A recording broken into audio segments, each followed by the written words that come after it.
Et la question principale, c'est de comment réintégrer le sur-mesure aujourd'hui dans la conception vestimentaire contemporaine et essayer de trouver des solutions.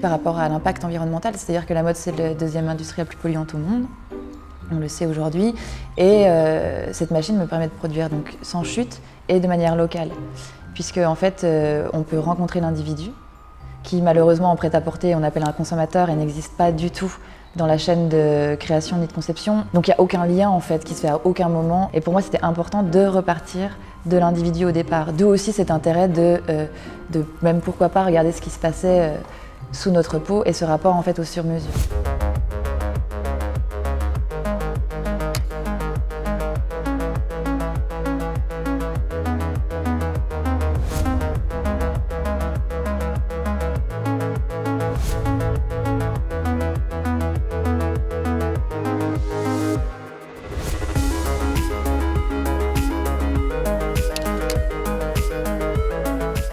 C'est simplement une méthode qui prend en compte la présence de l'individu en fait dès le départ.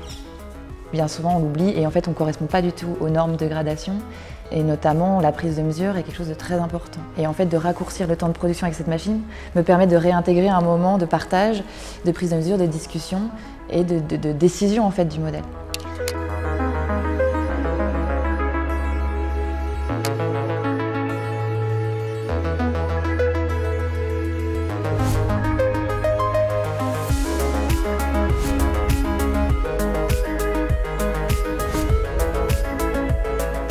La méthode que j'ai développée en fait, pour ma première collection, c'est une méthode qui me permet de faire un vêtement avec un seul fil. Donc, par exemple, j'ai des pièces qui font 150 km de long et je mesure en fait, à chaque fois mes modèles comme ça. Sauf qu'en fait, en réalisant cette première collection, ça m'a pris 1 an, c'est très long. Et en fait, je fais tout le temps le même geste et je me suis posé la question de l'automatisation et comment en fait, on pouvait rendre plus rapide en fait, cette technique-là. Et c'est comme ça en fait, que j'ai déposé un dossier de bourse de recherche pour en fait, essayer de mettre en place un outil qui me permettrait, moi, artisan, designer, enfin, de pouvoir en fait, réaliser ces pièces plus rapidement dans une temporalité assez proche finalement de l'impression 3D.